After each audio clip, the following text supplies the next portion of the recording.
prazer estar com vocês neste culto, me unir, eu, minha esposa, minha filha, me unir a vocês neste hábito tão solene de adorar a Deus, que é se alimentar do pão da vida, né? A palavra viva. E amanhã, sendo o Dia das Mães, as mães são homenageadas, então meus parabéns a todas as mães aqui. E definindo de forma geral, eu digo que a mãe é uma representação do amor de Deus. É o amor de Deus em forma de mãe. Vamos então, irmãos, estudar mais uma mensagem profética. Estão preparados? Preparadas? Se vocês acharem que é uma mensagem assim não muito agradável, eu posso pregar sobre outras coisas, tipo mordomia, família. Mas, irmãos, neste tempo em que estamos vivendo, no fim do fim, a gente precisa deixar que Deus nos fale sobre os eventos finais, para termos discernimento e realmente não sermos surpreendidos quando Jesus voltar. Realmente nos prepararmos e quando Cristo voltar estejamos prontos para encontrar com Ele, para receber a imortalidade. Então vamos ler a palavra de Deus em 1 Tessalonicenses. Vou convidar a Fúvia, que vem aqui para ler para nós.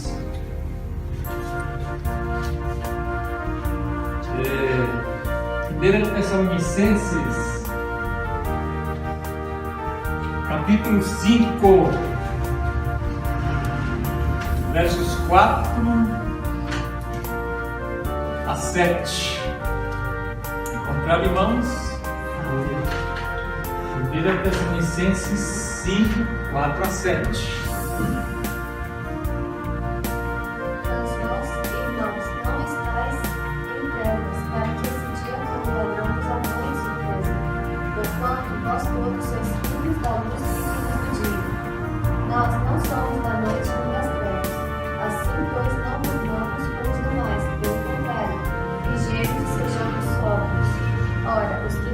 Dormem de noite, e os que se embriagam, é de noite que se embriagam. Muito bem, você fica aí. O apóstolo Paulo, irmãos, está falando da volta de Jesus. E ele está aqui até usando um tom de apelo para a igreja dos Tessalonicenses, para que não sejam pessoas das trevas, da noite, porque esse é um estado. Ser da escuridão, ser da noite, é um estado de espírito que a pessoa vive indiferentemente, vive negligenciando, vive se deixando levar sem a devida consciência das coisas. E se este é o estado, seja da igreja, seja da sociedade, do mundo, quando Jesus voltar, realmente vai ser um momento que a pessoa não está esperando, não está preparada. Isso não deve acontecer comigo e com você. Não deve acontecer com o povo de Deus. E então vamos ler a próxima passagem que nós encontramos.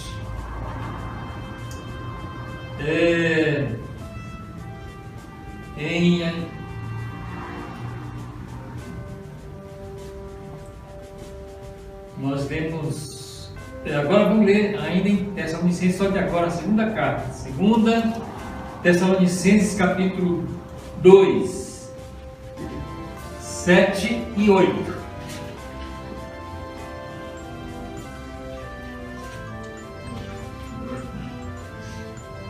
Pode ler. Com efeito, o mistério da iniquidade já opera e aguarda somente que seja afastado aquele que agora o tem. Então será de fato revelado o iníquo, a quem o Senhor Jesus matará com o sopro de sua boca e o destruirá pela manifestação de sua vida. Obrigado. Então o apóstolo está falando, irmãos, do aparecimento de quem? Do mistério da iniquidade. E que esse ministério da iniquidade não estava ainda naquela plena atuação, porque algo estava retendo, segurando. Para tornar mais clara essa afirmação do apóstolo Paulo, do aparecimento desse mistério que ele fala aí, mistério da iniquidade, vamos ler ainda 2 Tessalonicenses capítulo 2, o primeiro capítulo, agora o verso 3 e 4. Ninguém de nenhum modo vos engane, porque isso não acontecerá sem que primeiro venha a apostasia e seja revelado o homem da iniquidade, o filho da perdição, o qual se opõe e se levanta contra tudo que se chama Deus ou é objeto de culto, a ponto de assentar-se no santuário de Deus, ostentando-se como se fosse o próprio Deus. Olha que descrição o apóstolo fala do mistério, desse aparecimento, desse mistério da iniquidade. Chama aí de homem do pecado, ou filho da perdição.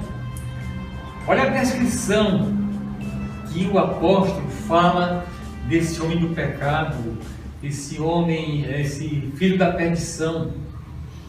Então, irmãos, ele diz aí que realmente ele já estava em operação, atuando já, ou se preparando para tal, nos tempos do apóstolo, portanto, no tempo dos cristãos primitivos, porque o povo de Israel foi descartado como nação, passou o tempo de graça dessa nação de Israel. E aí, através dos apóstolos, Jesus trouxe à existência a sua igreja, o seu povo, que é o Israel espiritual. E aí, já nesse tempo, quando vivia o apóstolo Paulo, já existia esse mistério da iniquidade, como ele chama aqui, o homem da perdição, o filho da perdição, o homem do pecado. Então esse homem do pecado, o filho da perdição, esse mistério da iniquidade, atuou no dia dos apóstolos, também atuou ao longo desse período profético, um dos longos períodos proféticos, de 1260 anos, que entendemos, que compreendemos nas profecias bíblicas como a supremacia papal. O povo chama de idade escura, e que houve nesse longo período de 1260 anos, houve a Inquisição, houve perseguição religiosa, foi uma tribulação muito grande para os cristãos que amavam a verdade, que seguiam fielmente a Jesus e que realmente foram martirizados, muitos foram queimados vivos, aconteceu coisas horríveis com muitos outros. E esse mistério da iniquidade atuou durante 1260 anos, até que o general de Napoleão, um dos seus generais, aprisionou o último papa que atuou nesse período, e que, conforme a profecia, esse mistério da iniquidade sofreu uma ferida mortal. Foi nesse sentido quando Napoleão acabou, eliminou o reinado do papado. Depois é que começou a recuperar e vem se desenvolvendo para essa profecia se realizar com mais intensidade o mistério da iniquidade, o homem do pecado, o filho da perdição, irmãos. Está se recuperando para cumprir a profecia agora do tempo do fim, para agir agora no nosso dia, porque ele começou a agir lá no dia dos apóstolos e vai atuar até quando Jesus voltar. Só que antes de Jesus voltar, ele vai recuperar todo aquele seu poder de antes e vai realmente causar o que a Bíblia chama de a grande tribulação de Jesus. Ele dá uma ênfase dizendo que essa tribulação vai ser tão terrível que não há como realmente descrever. E ele diz lá: se esses dias não fossem abreviados, o ser humano não resistiria. Então, o cenário mundial, os eventos que estão acontecendo, nos fala realmente que algo está de terrível está para acontecer no nosso mundo. Estamos nós apercebidos sobre esta realidade? Será que nós estamos vivendo diferente, nos deixando levar? Quando isso acontecer, nós estamos sem o devido preparo? E se não estamos preparados para esses e outros eventos, o que será de nós quando Jesus voltar? Porque após a grande tribulação, as profecias nos declaram que aí virá, termina o tempo da graça, e virá então a queda das 7 últimas pragas. Pragas sem mistura de misericórdia. E na 7ª praga, a volta de Jesus. Será que estamos, irmãos, conscientes de que realmente não devemos dormir o sono da indolência, da apatia, da indiferença, da negligência para com a nossa vida espiritual? Irmão, Jesus advertiu sobre o procedimento, os acontecimentos em relação ao mistério da iniquidade, através do homem do pecado, através do filho da perdição, já no primeiro século da era cristã. Jesus disse para os seus discípulos: quando virdes Jerusalém cercada pela abominação desoladora no lugar santo, quem está na Judéia, fuja para as montanhas. Quem está no campo, não volte para a cidade. Quem está em cima do telhado, não desça. Vamos ler essa passagem que nós encontramos no Evangelho de Mateus, capítulo 24, 15 a 18.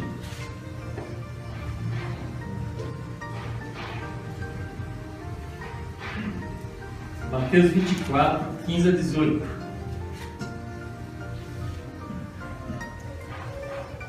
Quando, pois, virdes o abominável da desolação, de que falou o profeta Daniel, no lugar santo e na Câmara, então os que estiverem na Judéia fujam para os montes. Quem estiver sobre o eirado, não desça a tirar de casa alguma coisa, e quem estiver no campo, não volte atrás para buscar a sua casa. Meus queridos, está aqui Jesus falando de forma clara. Os romanos sitiaram Jerusalém, que nem a Rússia vem fazendo com a Ucrânia. E então houve uma terrível, massacrante destruição. Jerusalém foi destruída, o templo foi destruído, e a nação de Israel deixou realmente de ser nação, desapareceu do mapa. Só depois, tempo depois, já perto dos nossos dias, é que o povo de Israel voltaram e começaram a se estabelecer novamente em Jerusalém, e agora já estão estabelecidos, mas não é mais um povo puro, Ali vive uma mistura não só de árabes, mas de pessoas de todo o mundo. Em Jerusalém e nas regiões ali de Israel. Mas o que eu quero dizer, irmãos, é que com essa predição, Jesus disse: olha, quando vocês virem a abominação desoladora estacionada no lugar santo, então fujam. E aconteceu como Jesus falou. E a destruição de Jerusalém é um exemplo, uma ilustração da destruição desse nosso mundo agora, no tempo do fim. O mundo, irmãos, realmente vai ser destruído. Esse mundo e a vida como nós conhecemos hoje não tem como continuar. O mal prevalece, o mundo está mais cheio de pessoas do mal do que de pessoas do bem. E há realmente um descontrole na violência, na corrupção, na degradação. Os princípios morais e espirituais bíblicos já não são mais respeitados na vida familiar, na vida social, na vida política, do comércio.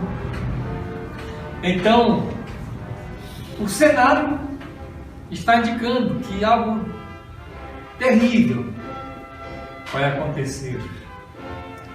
Então Jesus disse: fujam. E olha, irmãos, os cristãos que deram atenção a esse aviso de Jesus fugiram e escaparam da destruição que houve em Jerusalém. Não foram destruídos junto com Jerusalém e a nação de Israel, porque foram obedientes, fiéis ao que Jesus orientou. E agora, irmãos, qual é o sinal para nós hoje, para que fujamos, não sejamos destruídos juntos quando o mundo for destruído? É importante ou não esse conhecimento? E aqui está Jesus, a palavra de Deus, nos orientando. Assim como Jesus falou em relação à destruição de Jerusalém, a palavra de Deus está nos advertindo, orientando em relação à destruição do mundo. E aqui está um dos principais sinais, que é a operação desse poder, é a atuação do homem do pecado, a atuação, a operação do filho da perdição. E olha a descrição que o apóstolo, como já lemos, fez para nós. Veja, irmãos, aqui se trata não de um indivíduo, mas de um poder. E diz aqui que ele se senta onde? No lugar de Deus, no santuário de Deus, se passando por Deus. Então significa que esse mistério da iniquidade, o homem do pecado, o filho da perdição, ele vai realmente ser uma figura da religião cristã, vai ser uma figura, um elemento do cristianismo. Ninguém se engane. E por isso vai usar a Bíblia, vai usar as profecias, os evangelhos, mas de forma distorcida para enganar, seduzir. Por isso é que, irmãos, nós, conforme já lemos, o apelo que faz o apóstolo Paulo, não devemos ser da noite, nem da escuridão, mas sermos do dia, sermos da luz, para que não deixemos nos enganar quando esse poder realmente estiver operando na sua força total, porque por enquanto ele ainda está se recuperando da ferida mortal, conforme as profecias que temos no livro de Daniel, no livro de Apocalipse, quando descreve esse poder. E como dissemos, atuou desde os apóstolos, que de maneira específica atuou durante 1260 anos, o tempo da supremacia papal. O auge dessa abominação, irmãos, é o evento da repentina destruição que vamos ler agora mais uma vez, 1 Tessalonicenses, capítulo 5, versos de 1 a 3. Esse é o auge. O auge dessa atuação do mistério da iniquidade. 1 Tessalonicenses 5, de 1 a 3. Irmãos, relativamente aos tempos e às épocas, não há necessidade de que eu vos escreva, pois vós mesmos estáis empregados com precisão de que o dia do Senhor vem como ladrão de noite. Quando andares dizendo, paz e segurança, eis que lhe sobrevirá repentina destruição. Como vem as dores de parto, aqui está para dar à luz. De nenhum modo escapará. O apóstolo aqui é muito enfático, ele diz assim: irmãos, não deixem que o dia, veja, o dia aqui é o dia da volta de Jesus, o dia que Jesus vai voltar, que esse dia vos pegue de surpresa, desprevenido. E ele até compara, faz uma analogia aqui com a mulher quando está grávida e vai dar à luz, não é? Pode acontecer de repente, ela nem está esperando para essa data e de repente o menino já nasce, mas antes do menino nascer, o que ela sofre? Dores, muitas dores. Então, olha a descrição, significa que essa repentina destruição realmente vai ser uma ocasião de dor, de sofrimento. Por que dor e sofrimento? Porque a repentina destruição é repentina, é inesperada, ninguém está preparado e vai causar realmente, irmãos, muito transtorno, não dá para descrever. E olha, está relacionado com o procedimento, com a operação, a atuação do homem do pecado, do filho da perdição. Essa repentina destruição está relacionado com essa atuação do mistério da iniquidade. Por isso que é preciso a gente levar em conta esse aviso da palavra de Deus e essa orientação de Jesus, como Jesus advertiu, orientou o discípulo: olha, quando vocês virem o abominável da desolação, outra palavra para abominável é sacrilégio, né? Sacrilégio da abominação, sacrilégio do lugar santo, fujam. E então a palavra de Deus está nos falando, a gente exatamente estiver vendo a operação do quê? Do mistério da iniquidade, do homem do pecado, do filho da perdição, a gente deve fugir. Mas lá os discípulos, os apóstolos, os cristãos primitivos, a igreja cristã, os membros daquela nova igreja, fugiram para onde? Para os montes, para as cavernas, os buracos da terra, para longe lá da destruição. E nós, para onde vamos fugir? Bom, irmãos, precisaríamos de outro momento, de outro culto para falar só sobre esse aspecto, mas a orientação que temos a respeito da declaração profética escrita por Ellen G. White, devemos fugir das grandes cidades para as pequenas, depois das pequenas para os campos, para as cavernas, as montanhas, os buracos, aonde tiver um esconderijo, devemos fugir. E assim como os cristãos foram obedientes a Jesus em relação à destruição de Jerusalém, os cristãos, os crentes que foram obedientes à palavra de Deus, a esses acontecimentos proféticos, escaparão, evitarão sofrer com a destruição do mundo. E não só escaparão de uma tribulação, de uma perseguição, de ameaça de tortura, mas escaparão da perdição. Não serão destruídos quando o mundo for destruído, e estarão prontos quando Jesus voltar, estarão preparados para receber a imortalidade, a vida eterna, que é o que Jesus garantiu para nós quando veio da cruz do Calvário, a vida eterna, a vida para sempre, porque o objetivo desta vida não é nascer, crescer, se desenvolver, envelhecer e morrer. Não é. Nosso objetivo é viver para sempre.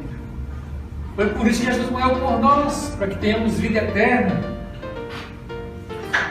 Então sejamos obedientes como foram os cristãos. É dito que nenhum cristão morreu na destruição de Jerusalém, porque fugiram. E assim, irmãos, nós já temos visto muitos sinais acontecer. Alguns pouquíssimos. Esse é um da operação contra a perdição, do filho do pecado.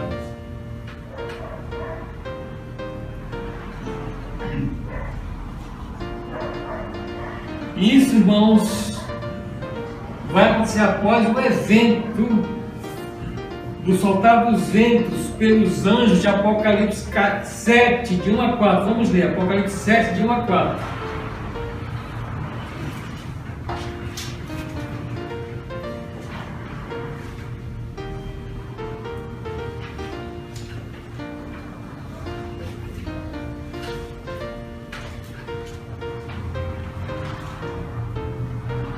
Vamos ver? Depois disto, vi 4 anjos em pé nos 4 cantos da terra, conservando seguros 4 ventos da terra, para que nenhum vento soprasse sobre a terra, nem sobre o mar, nem sobre a água e a vida. Vi outro anjo que subia do nascente do sol, tendo o selo do Deus vivo, e clamou em grande voz aos 4 anjos, aqueles aos quais fora dado fazer dano à terra e ao mar, dizendo: não danifiqueis nem a terra, nem o mar, nem as árvores, até selarmos na fronte os servos do nosso Deus. Então ouvi o número dos que foram selados, que era 144.000, de todas as tribos dos filhos de Israel. Muito bem. Então, os ventos estão sendo retidos, segurados por anjos. E aqui nós temos uma analogia de 4 anjos segurando os 4 ventos da terra, uma analogia, irmãos. Mas a verdade é que nós estamos verificando que os anjos estão tendo trabalho, porque em profecia, ventos significa o quê? Como já pregamos aqui outra vez? Maldade, destruição, guerra, rumor de guerras, destruições, conflitos.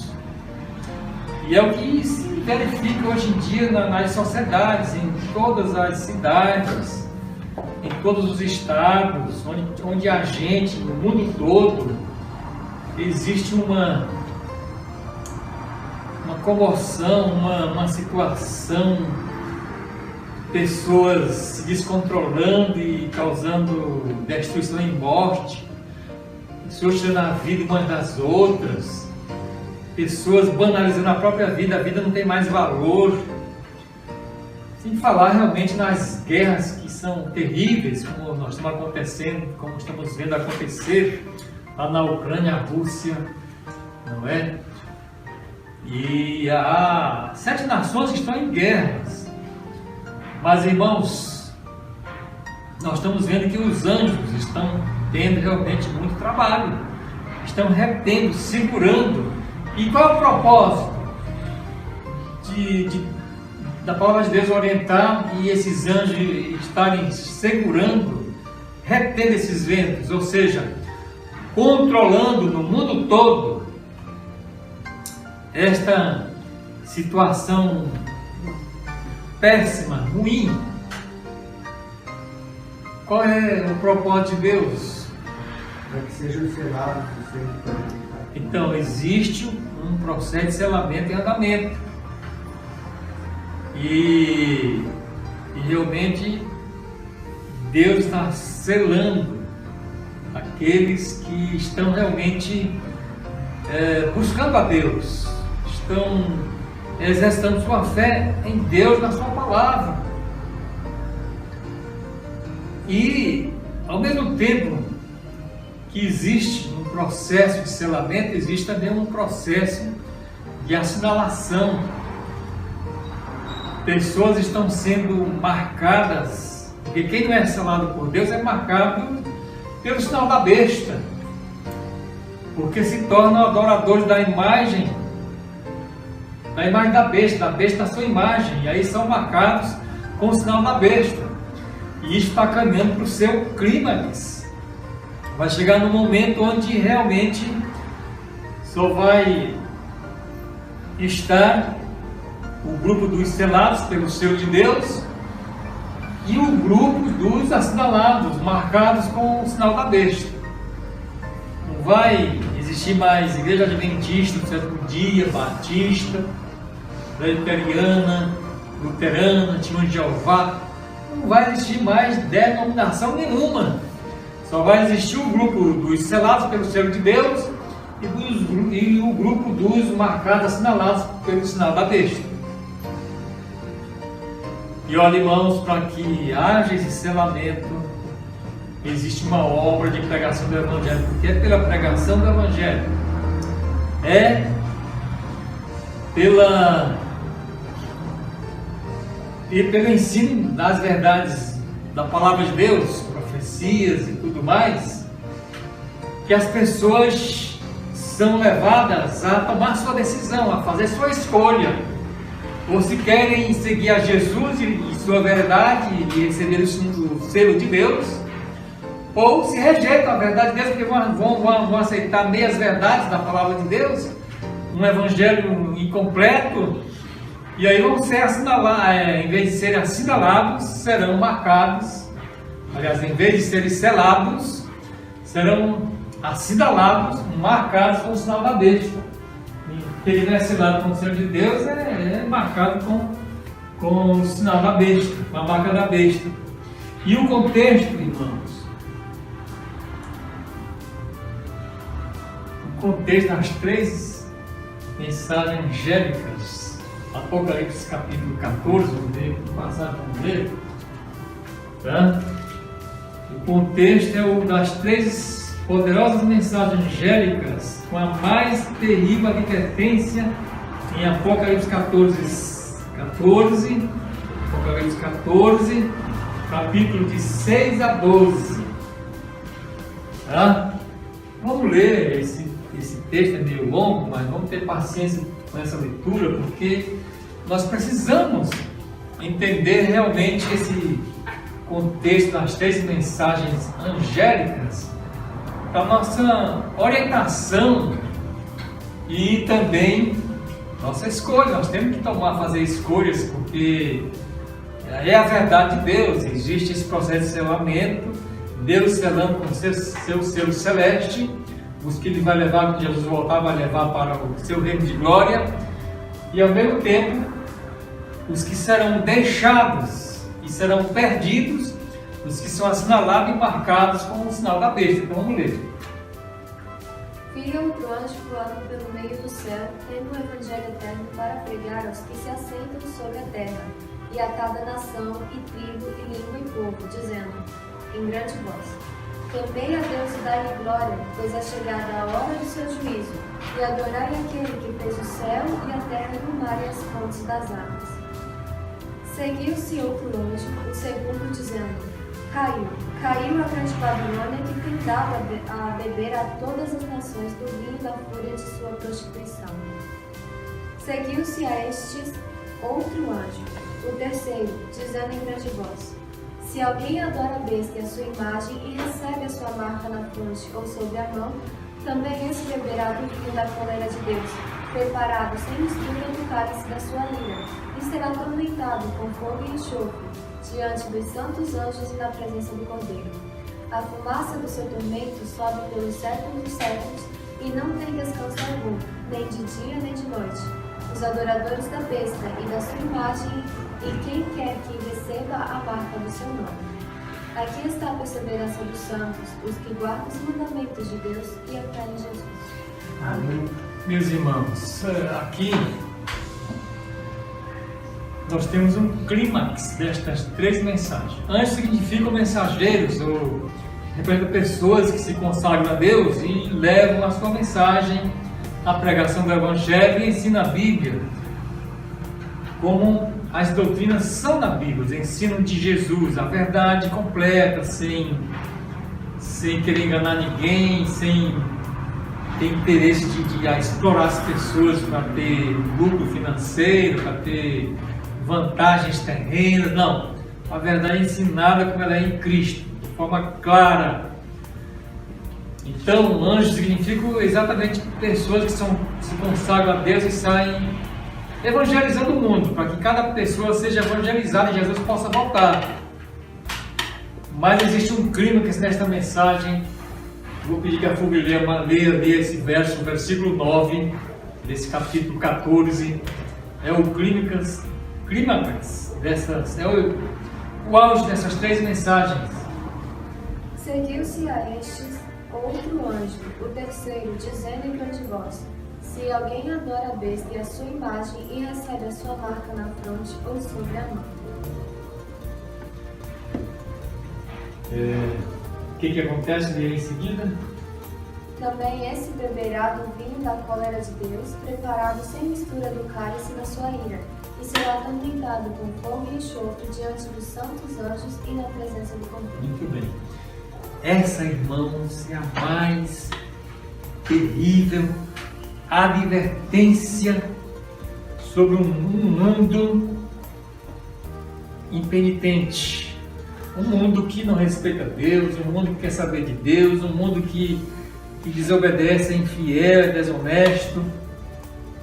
É a mais terrível ameaça, porque esses que estão adorando a imagem, a besta que é a sua imagem, e recebe o seu sinal na testa ou na mão direita,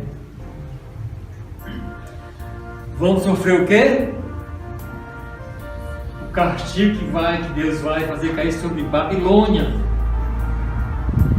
Deus vai punir Babilônia, esse mistério da iniquidade. Babilônia, uma entidade, uma instituição dirigida pelo homem do pecado, pelo filho da perdição, e que vai obrigar as pessoas a adorar a imagem, a receber o seu sinal. Então, sobre os adoradores da besta e da sua imagem, cairão as pragas, as 7 últimas pragas, conforme temos no livro do Apocalipse, sem mistura de misericórdia. Veja, irmãos, pragas têm acontecido. O coronavírus é uma praga, as pestes, as doenças, mas por enquanto existe mistura de misericórdia. Contra o coronavírus tem tratamento, tem vacina e tudo mais. Mas quando as 7 últimas pragas caírem, é sem mistura de misericórdia, não haverá tratamento, não haverá como evitar. Não haverá solução. Já é o fim do mundo. E vai essas pragas, este juízo de Deus, que são as pragas sem mistura de misericórdia, vão cair sobre quem? A besta e os adoradores da imagem,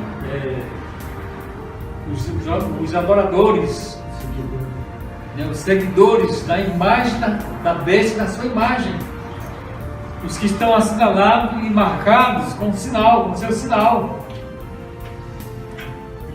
Por isso que é a mais terrível das ameaças já caiu sobre o mundo infiel, um mundo desobediente. Valeu, minha irmã. Obrigado.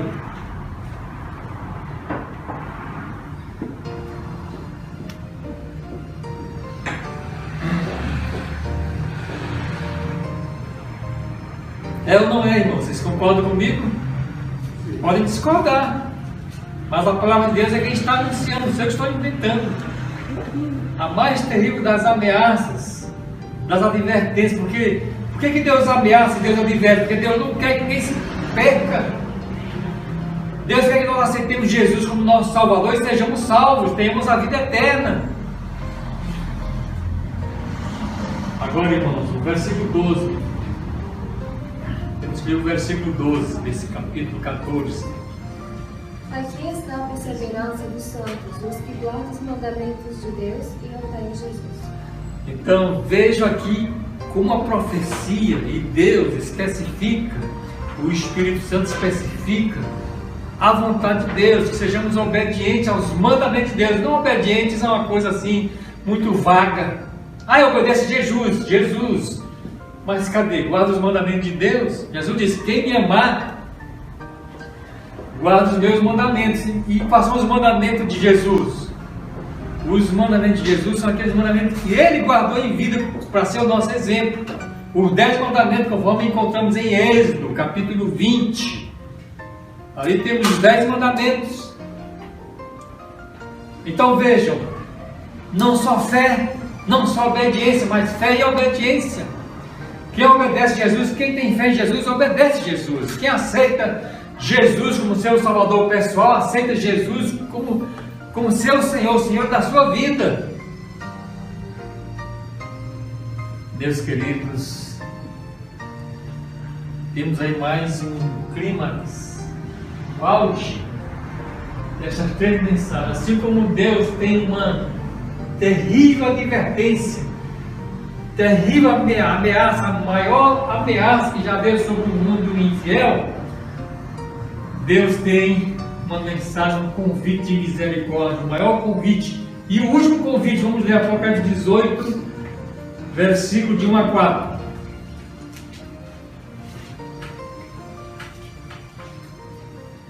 Depois dessas coisas, vi descer do céu outro anjo que tinha grande autoridade, e a terra se iluminou com a sua glória. Então exclamou com potente voz, dizendo: Caiu a grande Babilônia e se tornou morada de demônios, covil de toda espécie de espírito imundo e esconderijo de todo gênero de ave imunda e detestável. Pois todas as nações têm bebido do vinho do furor da sua prostituição. Com ela se prostituíram os reis da terra. Também os limpadores da terra se enriqueceram à custa da sua luxúria. Até o 4. Ouvi outra voz do céu dizendo: Retirai-vos dela, povo meu, para não seres cúmplices em seus pecados e para não participardes dos seus flagelos. Então, irmãos, principalmente o versículo 4, você pode reler novamente, aí está o último convite de Deus para um mundo perdido, para que o mundo se salve. Qual é esse convite? Que convite, né, irmãos? Um maravilhoso convite. É a misericórdia de Deus, o amor de Deus, o amor de Jesus que se entregou por nós. Ele se entregou como Cordeiro de Deus, morreu na cruz do Calvário, para que nós não venhamos morrer eternamente. E Jesus morreu a morte eterna, para que eu e você não morra eternamente, mas que tenhamos a vida eterna. E então Jesus, Ele quer que nós não pereçamos, não soframos as 7 últimas pragas, não morramos, mas Ele quer que nós vivamos, tenhamos vida eterna. Por isso esse convite: sai dela, povo meu. O convite de Deus é este. Sai de onde? Quem é ela? Então, sai dela, povo meu. Sai de Babilônia. Veja, irmãos, Babilônia não é uma cidade. Foi uma cidade, mas representa, aí o Apocalipse está falando figurativamente, representa a confusão religiosa que tem reinado desde tempos anteriores e que agora, principalmente no nosso dia, está reinando, é a confusão religiosa. Existem muitas igrejas, religiões, muitas denominações. Veja só, a última cifra estatística que eu ouvi era 35 mil denominações. Cada uma se dizendo verdade, cada uma usando a Bíblia. É uma confusão religiosa, ninguém sabe, né? Está indo, não sabe para onde, porque as pessoas aceitam informações de Deus que vem de terceiro. Não vai por si mesma a fonte que é a Bíblia. Então, Jesus está dizendo a esses que estão vivendo nessa confusão religiosa: qual é o convite? Se você entendeu, repita mais uma vez: qual é o convite? Sai dela, povo meu. Então, Deus tem um povo na Igreja Católica, um povo na Presbiteriana, um povo na Quadrangular, enfim, em todas as religiões e seitas, Deus tem um povo e Deus está mandando esse convite que é o último convite de misericórdia: sai dela, povo meu. Eu imagino, né, conforme o Evangelho de Mateus 12, parece que o verso 28, Jesus dizendo: vinde a mim todos que estáis cansados e sobrecarregados, e eu vos aliviarei. Então Jesus quer dar esse descanso, não só o descanso físico e mental, mas o descanso eterno, a paz eterna. que é a vida eterna. Ele vai vir para nos buscar, para nos levar desse mundo, porque Ele sabe que este mundo não é próprio para o cristão viver.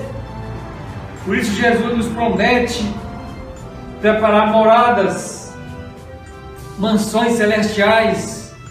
Por isso ele garantiu: virei outra vez para nos buscar, nos levar para o descanso eterno, que é uma vida que não existe o mal que existe neste mundo, uma vida no paraíso. E para isso, irmãos, para isso, queridos amigos e amigas, precisamos aceitar esse último convite de misericórdia.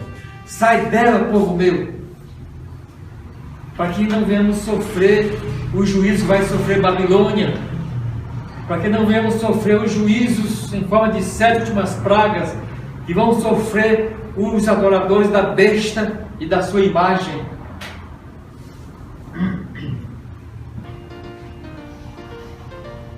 Minha gente,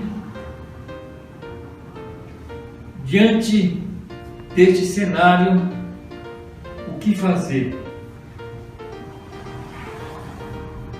Concluindo esta mensagem, então, reflita nessa pergunta: o que fazer?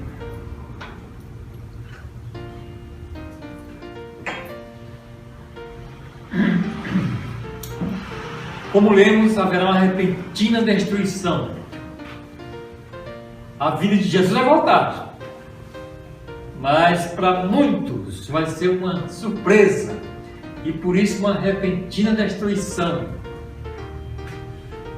Jesus nos advertiu e nos adverte na sua palavra, como fez para com os discípulos: quando vocês virem a abominação desoladora ou sacrilégio no lugar santo, fujam. E agora a palavra de Deus está nos avisando que quando estiver em operação, ele sempre esteve, mas agora vai chegar no seu auge, o homem da iniquidade, o homem do pecado, o filho da perdição. Então devemos fazer o quê? Fugir. Por isso vamos fugir da ignorância sobre Deus, da ignorância sobre a Bíblia, as profecias, o Evangelho. Vamos buscar na fonte e procurar conhecer Deus e a Jesus, conhecer o Espírito Santo, conhecer as promessas de Deus para nós. Não é? O que fazer diante deste cenário? Diante de um inevitável fim? O que fazer diante de uma possível e terrível destruição? Sabe, irmãos, seguir o que realmente o apóstolo Paulo já nos apelou, conforme a gente leu no início. Vamos ler agora essa última passagem, 1 Tessalonicenses 4-7, onde o apóstolo apela a mim e a você, para que sejamos luz e do dia, e não das trevas e nem da escuridão. Vamos ler? 1 Tessalonicenses 5, 4-7. Mas vós, irmãos, não estáis em trevas, para que esse dia como ladrão vos apanhe surpresa. Porquanto vós todos sois filhos da luz e filhos do dia. Nós não somos da noite nem das trevas.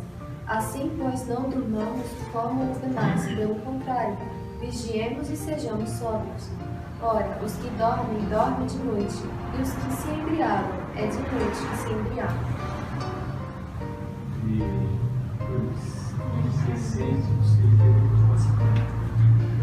Então, o que o apóstolo está nos falando, apelando a mim e a você? Ele está apelando para que nós não sejamos do dia nem das... Aliás, nós não sejamos das trevas, nem da escuridão, nem da noite, mas sejamos do dia e da luz. Uma pessoa que vive em plena luz, ela realmente não se embriaga, ela não vive tomando bebidas alcoólicas, usando drogas, não vive se intoxicando com as muitas mídias, não vive distraída, indiferente, mas ela vive uma vida de consagração a Deus, de obediência, de fidelidade a Deus. Ela vive uma vida de temperança, um estilo de vida, né, para ter uma boa saúde física e mental. E então ela vive de forma sóbria, equilibrada. Tá? Ela vive levando um certo equilíbrio na vida e por isso tem discernimento, tem lucidez para discernir entre o que é certo e o que é errado, entre o que é mentira e o que é verdade. É isso que a palavra de Deus apela para mim e para você nesta manhã. Sermos da luz do dia, não das trevas, da ignorância. Então vamos ler aqui Apocalipse 15, 16 e 16 por mim.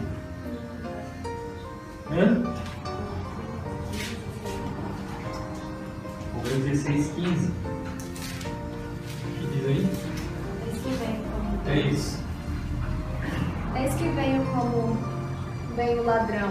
Bem-aventurado aquele que vigia e guarda suas vestes, para que não ande nu e não se veja sua vergonha. Então, meus queridos, concluir bem de orar, né? Jesus está apelando para o nosso caráter. Cuidar das vestes e não andar nu, não ter a vergonha de outros ver a nossa nudez no sentido espiritual do caráter. Jesus quer que nós vigiemos, oremos e guardamos essas nossas vestes, ou seja, os atos de justiça. Ele quer que vistamos as vestes resplandecentes de justiça que Ele nos preparou com a sua vida e com a sua morte. Viver uma vida de santidade. Essa é a nossa preparação. Todo dia viver uma vida de santidade, de obediência, de fidelidade. É o nosso preparo para encontrar com Jesus e para vivermos no céu, na eternidade. Então Ele quer que nós desfrutemos desta bem-aventurança, desta felicidade, usando a justiça de Jesus em nosso favor. Porque Jesus, Ele entrou neste nosso mundo, não como um diabo que caiu de paraquedas, como um relâmpago do céu para a terra, o diabo e seus anjos maus. Mas Jesus entrou para o qual das suas ovelhas pela porta. Ele nasceu como um bebê, cresceu, e Ele é o nosso exemplo. Então aceitemos essa justiça de Jesus. Jesus, antes de entregar a sua preciosa vida para tornar reavê-la, Ele viveu com pureza, vitoriosamente Jesus viveu com pureza, justiça, santidade, perfeição, amor, em completa harmonia para com a vontade de Deus, o Pai, em plena comunhão com Ele, uma vida cheia de graça e de verdade para dar para nós. E é uma maravilha das maravilhas, todos esses maravilhosos benefícios, todas essas maravilhosas bênçãos, Jesus conferiu, atribuiu, Jesus imputou a todos aqueles que creem, né? A todos que aceitam Jesus como Salvador pessoal e Senhor da sua vida. Então, você já tomou a sua decisão de receber Jesus como seu Salvador? Se sim, aceite Jesus como Senhor da sua vida. E você tem vivido, você que já tomou essa decisão, tem realmente vivido essa vida que Jesus quer que você viva? Você realmente é uma pessoa do dia e da luz e não das trevas, da escuridão? Qual é a sua decisão? Jesus preparou para mim e para você um novo céu e uma nova terra, mansões celestiais. A gente sonha com o melhor lugar do mundo, imaginando uma mansão, uma praia e tal, beleza da natureza, mas o que Jesus preparou para nós são as mansões celestiais, um novo céu e uma nova terra. Nós precisamos sonhar, precisamos buscar a viver esta realidade. Então meditemos no que Jesus está falando a nós neste momento, através do louvor que o Fúvio vai apresentar. Medite e tome sua decisão.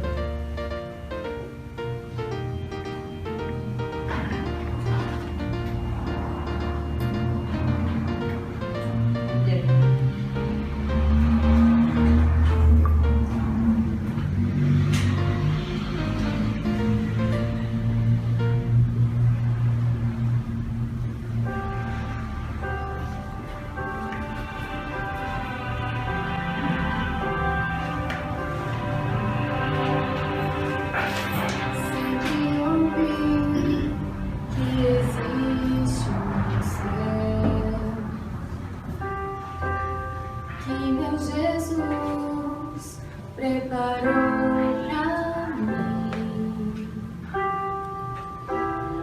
mas nunca pude imaginar o que estava me esperando neste meu novo e lindo lar.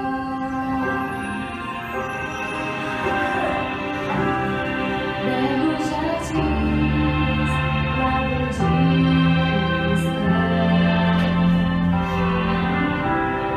lindas mansões, vida eterna, flores que nunca murcharão, não há mais sombra do mar, um novo céu, um novo lar.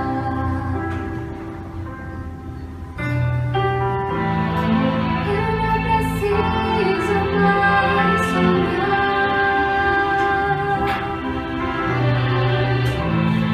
Posso abraçar o meu Jesus.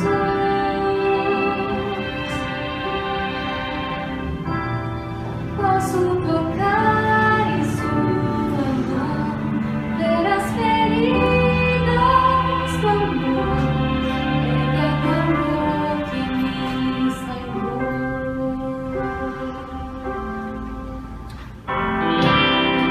Quanta emoção quando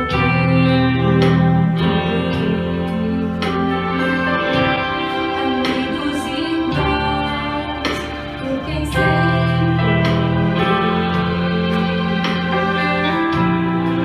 os que dormiam no Senhor agora cantam em louvor, glórias ao Rei, meu Salvador.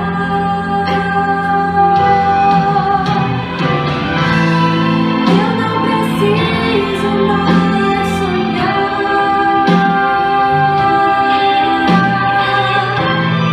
Posso abraçar o meu Jesus.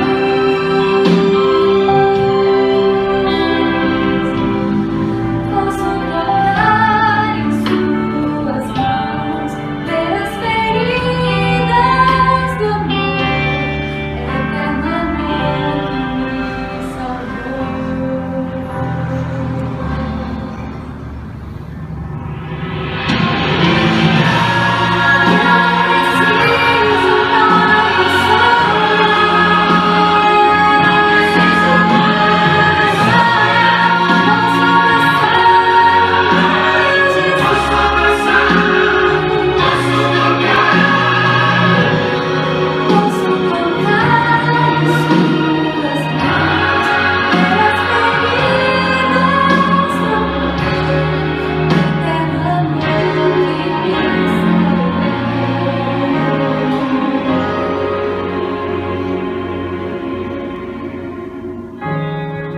Eterno amor que me salvou.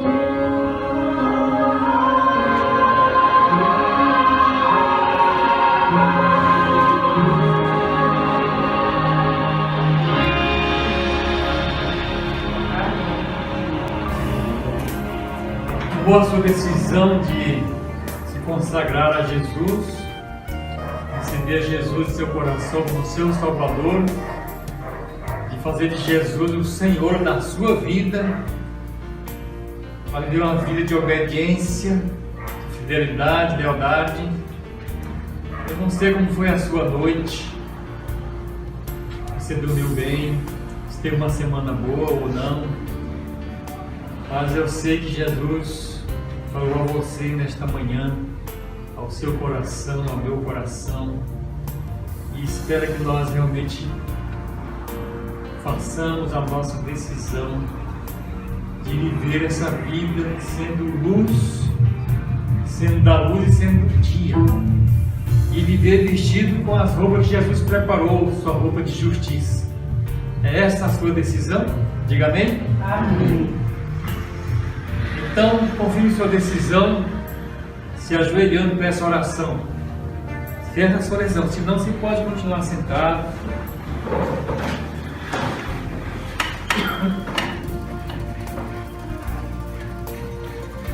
Senhor, nosso Deus, Criador e nosso Pai Celeste, louvamos o Senhor por tão grandiosa, maravilhosa salvação, redenção em Cristo Jesus. Amém. Obrigado pela Sua palavra que é luz, que ilumina a nossa vida. Pela Tua palavra que nos apela para que tenhamos uma experiência de vida de Jesus como nosso Salvador pessoal, de Jesus como Senhor da nossa vida, onde cada dia nossa preocupação seja obedecer a Jesus, seguir Sua palavra, ser fiel, obediente, consagrado a Jesus que deu a vida por nós e que morreu, mas está vivo, está no céu e prometeu, garantiu voltar para nos levar, para nos buscar e nos levar para o seu reino de glória, nos levar para as mansões que Ele preparou, para esse novo céu e nova terra onde habita a justiça. Abençoe esta Tua igreja, toda a família representada, também nossas visitas, que se sintam abraçadas por Jesus e que vivam para ter o privilégio de abraçar Jesus na eternidade. Nos colocamos em Teus braços de amor, nos dá a companhia dos Teus santos anjos. E aqui a direção do Teu Santo Espírito, rogamos e agradecemos em nome de nosso poderoso Salvador, Senhor Jesus.